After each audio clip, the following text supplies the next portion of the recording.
Attention, cette vidéo contient du spoil sur les saisons 1 et 2 de Code Geass. Tout ce qui est saison 3 et Fukatsu no Lelouch, j'ai pas vu et j'ai pas envie de voir. Voilà. Bonne vidéo, tchuss.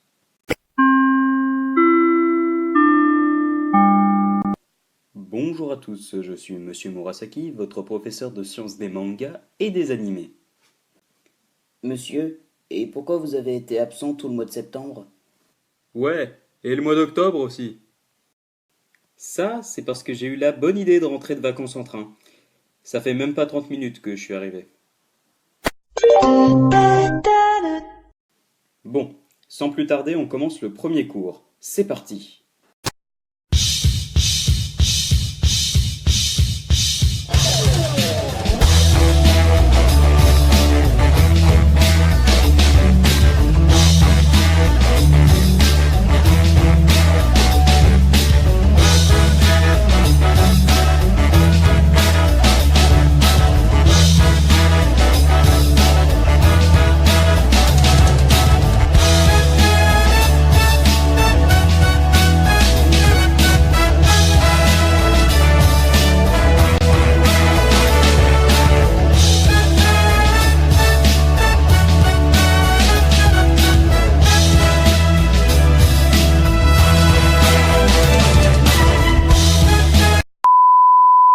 Le Geass, aussi appelé le pouvoir des rois, est un pouvoir qui vient de l'anime Code Geass.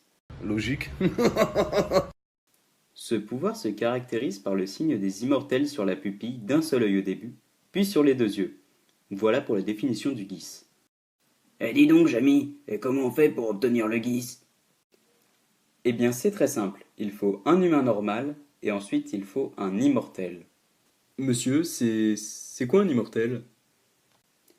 Oui, alors c'est vrai que je n'en ai pas parlé, alors je vais vous faire une petite parenthèse pour vous expliquer ce qu'est un immortel. Un possesseur de code ou immortel est un ancien possesseur de Geass qui a tué un autre immortel et a obtenu son code, et obtient l'immortalité. Et donc il est immunisé contre le Geass. Mais monsieur, comment on peut tuer un immortel? C'est impossible. Alors pour réussir cet exploit, il faut avoir un Geass très puissant, c'est-à-dire avoir le Geass aux deux yeux. Enfin bref, je ferme la parenthèse. Est-ce que tu as tout compris? Ah, je comprends mieux, merci beaucoup. Pardon monsieur, mais moi j'ai pas compris, vous pouvez répéter s'il vous plaît? Ouais, ben fallait écouter, hein, moi j'ai pas que ça à faire. Donc, comme je le disais tout à l'heure, il faut un humain et un immortel, et il faut que les deux fassent un pacte. Et ce pacte c'est... Je te donne le Geass et tu réalises un de mes vœux, ok? Non mais t'as cru qu'il y avait écrit Shenron sur mon front ou quoi? Et ensuite, l'humain obtient un Geass qui correspond à sa personnalité, un peu comme les maisons de Poudlard avec le chapeau. Et oui, car le Geass n'est pas un pouvoir unique, il y a autant de Geass différents qu'il y a de possesseurs différents, et c'est justement ce que nous allons voir.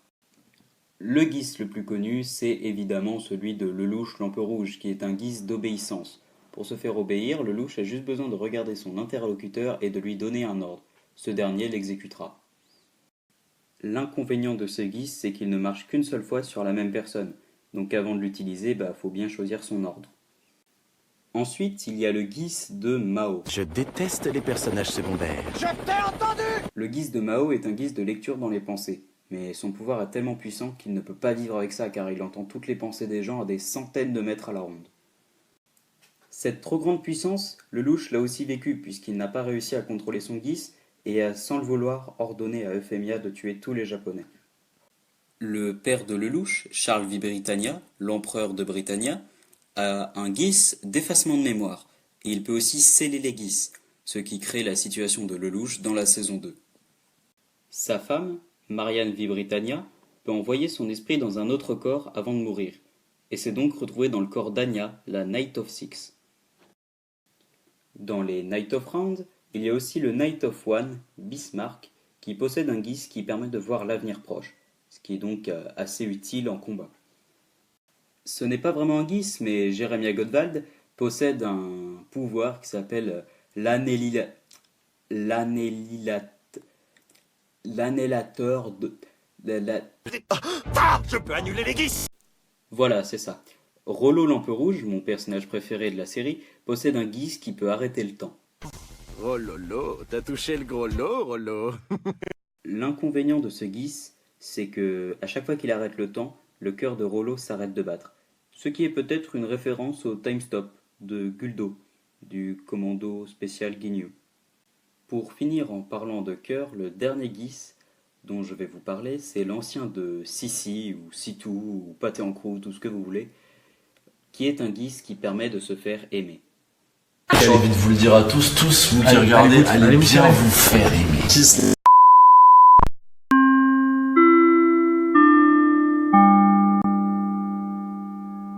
Voilà, le cours est terminé.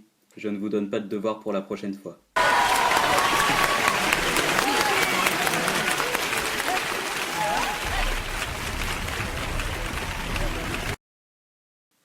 Non, je déconne, vous allez devoir me répertorier tous les produits dérivés Code Geass.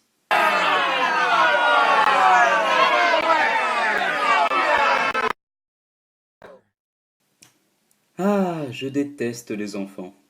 Bon, du coup ma voiture est au garage, donc comment je vais rentrer à la maison?